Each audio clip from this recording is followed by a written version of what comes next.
안녕하십니까? 오늘은 동화구연 17번째 시간입니다. 오늘 시간에는 유치 아동을 위한 동화 구연을 한번 배워볼 텐데요. 6, 7세 어린아이들한테는 어떤 동화를 들려주고 그 동화를 통해서 무엇을 전해줄 것인지 한번 배워보도록 할게요. 자, 먼저 한 작품을 구연해 드릴 테니까 잘 들어보시고요. 제목은 여우는 심술쟁이. 어느 가을날 다람쥐 한 마리가 알밤을 들고 쪼르르 달려가고 있었어요. 산골짜기의 다람쥐, 아기 다람쥐, 알밤 점심 가지고 소풍을 간다. 그때 여우가 숲길을 걸어가다가 다람쥐를 만났어요. 야, 다람쥐, 그 알밤 이리 내놔. 안 돼, 동생이랑 나눠 먹을 거야. 하지만 여우는 다람쥐를 콩 때리고 알밤을 빼앗아갔어요. 다람쥐는 울면서 집으로 뛰어갔어요. 잠시 뒤 여우는 딸기를 들고 오던 토끼를 만났지요. 야, 토끼, 그 딸기 맛있겠다. 이리 내놔. 안 돼. 이건 우리 엄마랑 같이 나눠 먹을 거야. 여우는 또 토끼를 콩 때리고 딸기를 빼앗았어요. 토끼는 울면서 도망을 갔지요. 다음 날이에요. 여우가 맛있는 사과를 가지고 가다가 커다란 곰을 만났어요.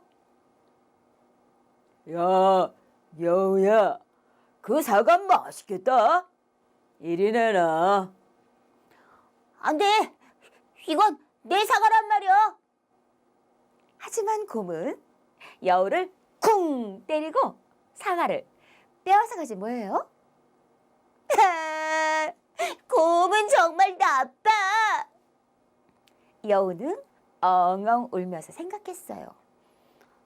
다람쥐와 토끼도 나처럼 속상했겠구나. 여우는 후회를 하며 집으로 돌아갔어요.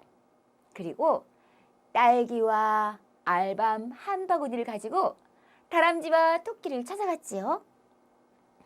다람쥐야, 토끼야, 지난번엔 정말 미안했어.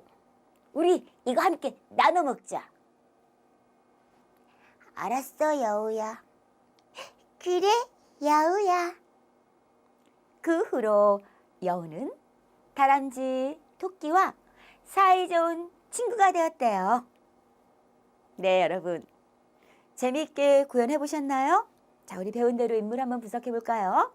등장인물은 여우, 토끼, 다람쥐, 곰이 나옵니다. 그리고 늘 우리가 하던 대로 해설은 나의 목소리로. 자, 여기서 여우도 남자아이, 다람쥐도 남자아이, 또 곰은 아저씨 또는 청년 한 이유는 뭐냐면 우리가 목소리를 흉내내는 거잖아요. 그래서 여우는 여성 비슷하고 남성 비슷한 중성적인 목소리를 했는데 다람쥐는 확실한 남자예요. 자, 그런데 곰을 청년으로 하게 되면 여우랑 비슷할 것 같고 약간 그런 경우는 확실하게 아저씨로 잡고 나는 여우를 약간 중성적으로 여성스럽게 표현할 수 있어. 그렇다면 청년으로 가셔도 되겠습니다. 네, 자, 그럼 구연의 포인트를 한번 다시 원고를 보면서 해볼게요. 자, 늘 이야기의 첫 스타트는 시간적, 공간적 배경이 나왔다는 것 우리 다 기억하고 있죠? 그리고 주인공이 나온다는 사실도. 자, 그리고 이렇게 중간에 노래가 나오는 경우가 있어요. 그렇죠? 네, 동화구연 속에서 노래도 표현할 수 있습니다. 그런 경우는 자연스럽게 그 캐릭터의 목소리로 노래하시면 됩니다. 어렵지 않겠죠? 네. 자, 그리고 이 작품에서 우리 예전에 배웠던 쪼르르 달려갔어요. 이런 부분이 있어요. 네, 자, 그런 부분 혀의 움직임 잘 신경 써서 구현하시면 되겠습니다. 자, 그리고 다음 볼까요? 여기에 보면은 우리가 한번 신경 써서 보아야 될 부분이 이겁니다. 자, 여우는 다람쥐를 콩 때리고 알밤을 빼앗아 갔어요. 그리고 또 여기도 여우는 또 토끼를 콩 때리고 딸기를 빼앗았어요. 그렇죠? 하지만 다음 장면에서 여우가 곰을 만날 때는요, 좀 다른 표현이 돼 있어요. 보셨나요? 곰은 여우를 쿵 때리고 사과를 빼앗아가지 뭐예요. 그쵸? 네, 그래서 이 작품 속에서 콩 하고 작은 말, 쿵 하고 큰 말도 같이 배울 수가 있었죠. 네. 자, 그리고 중요한 대목이 바로 여기 있습니다. 여우는 엉엉 울면서 생각했어요. 다람쥐와 토끼도 나처럼 속상했겠구나. 네, 맞습니다. 이 동화를 통해서는 역지사지, 상대편 입장에서 상대를 이해할 수 있는 그런 동화지요. 네, 우리 아이들은 작은 거 하나, 내 물건, 내 먹을 것 많이 집착을 합니다. 자, 그런데 그걸 누군가 빼앗았을 때 또는 내가 너무나 갖고 싶어서 뺏을 수도 있겠죠. 그런 심리가 있으니까요. 그래서 자연스럽게 힘이 센 아이가 힘이 약한 아이 건 뭔가 물건을 뺏을 수 있습니다. 자, 그런 경우에 이런 마음. 다람쥐와 토끼도 나처럼 속상했겠구나. 그래서 동화 속의 여우가 직접 말을 합니다. 그걸 들음으로 인해서 아이들이 다른 사람 입장이 되어봤을 때 그 마음을 알 수 있다는 거죠. 네, 그래서 그 다음에 여우가 어떤 행동을 하죠? 그렇죠. 자기가 빼앗았던 물건을 그대로 더 많이, 그렇죠? 딸기와 알밤 한 바구니를 갖다 준다고 그랬어요. 여우는 후회를 하며 집으로 돌아갔어요. 그리고 딸기와 알밤 한 바구니를 가지고 다람쥐와 토끼를 찾아갔지요. 이렇게 됐죠. 그렇습니다.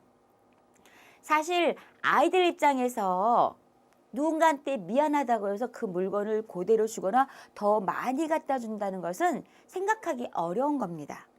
하지만 이런 동화를 통해서 내가 누군가 물건을 빼앗아서 또 되게 미안했을 때 이렇게 상대방한테 미안함을 보여주는구나.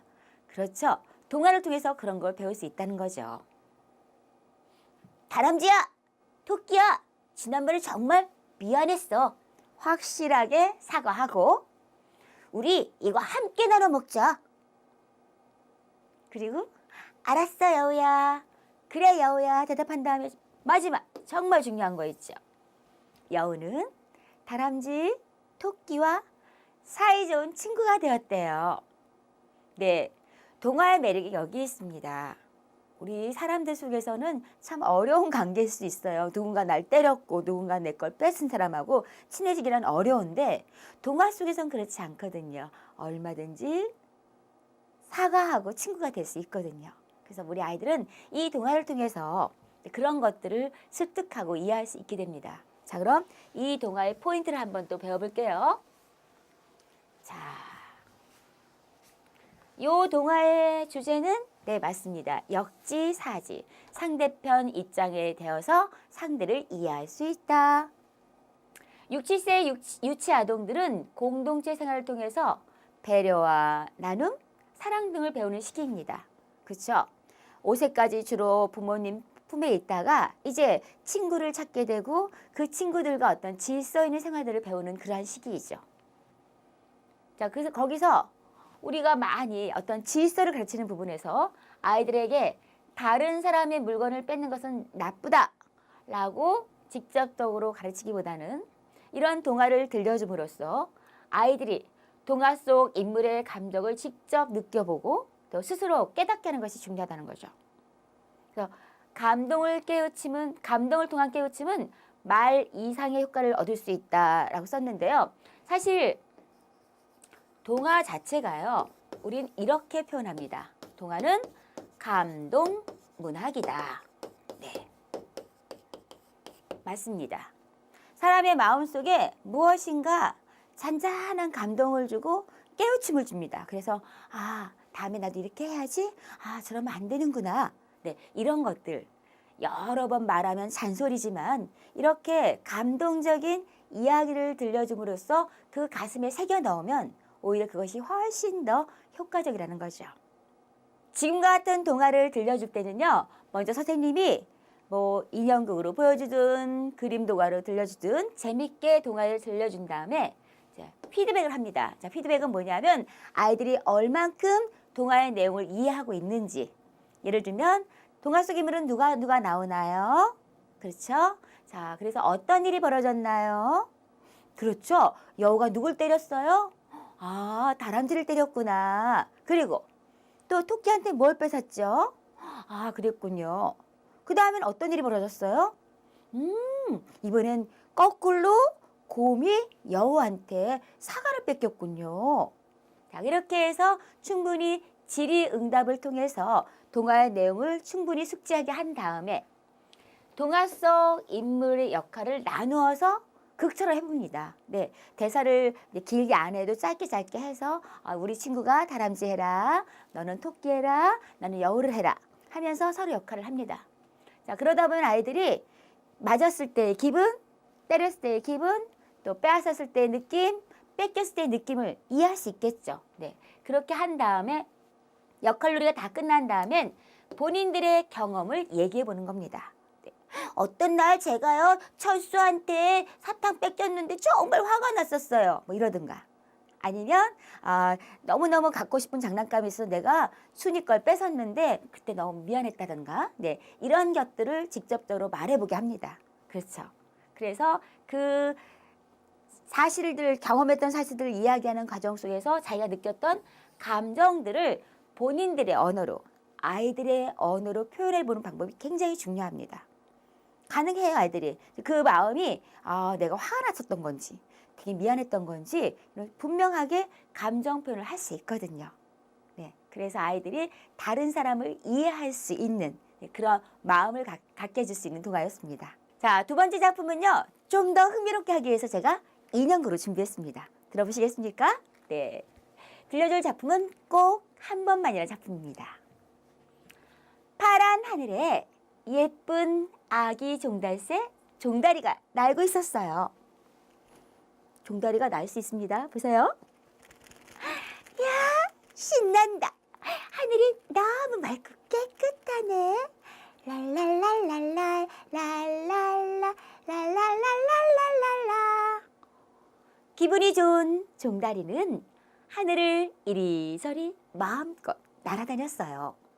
그런데 고목나무 옆에 이상한 것이 보였어요.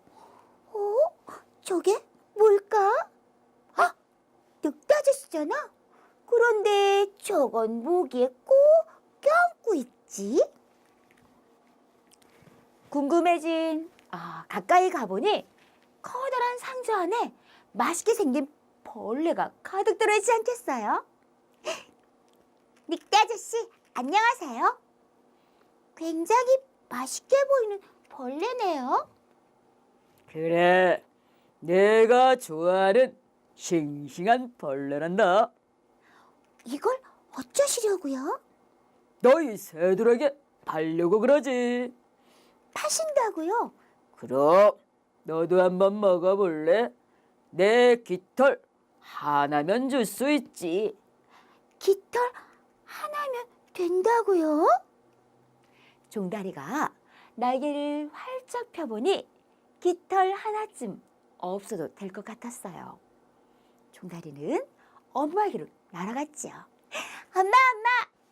저기서 맛있게 생긴 벌레를 팔던데 한 번만 사 먹을게요. 아우, 종달아, 그런 거 함부로 사 먹으면 못 써. 엄마, 한 번만, 딱 한 번만 사 먹을게요. 네? 한 번만. 어허, 안 된다니까. 한 번만 하다 큰일 나. 아예 그 근처엔 얼씬도 하지 마라. 종다리는 힘없이 밖으로 나왔어요. 어른들은 정말 이상해. 무조건 안 된다고 하신다니까. 그 벌레 정말 맛있어 보이던데. 어떤 맛이 날까? 그래, 번만 사 먹어봐야지. 한 번만인데 뭐 어때? 종다리는 너무너무 먹고 싶어서 엄마 몰래 한 번만 사 먹기로 했어요. 늑대에게 푸르르르 날아간 종다리는 깃털 하나를 쑥 뽑았죠. 아저씨, 딱 한 번만 사 먹을게요. 빨강 애벌레 주세요. 자, 여기 있다. 어서 먹어라. 맛있어. 달콤한 맛이 정말 딸기맛 같다. 하지만 다음 날도 종다리는 깃털 하나 빼주고는 노란 애벌레를 사 먹었어요. 아, 맛있어. 새콤달콤 귤맛이야.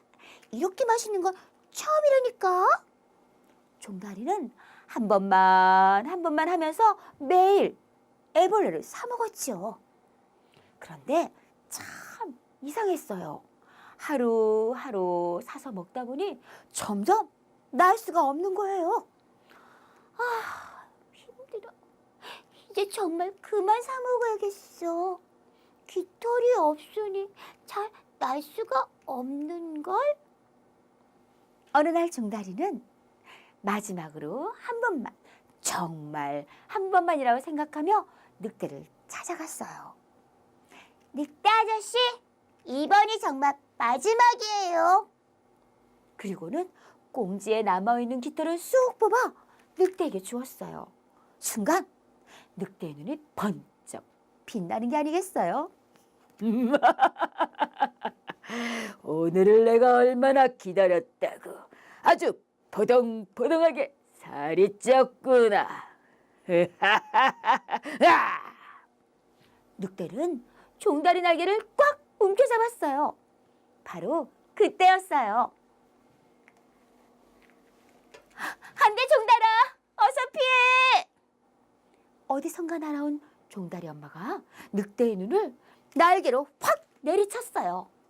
아, 이게 뭐야? 아!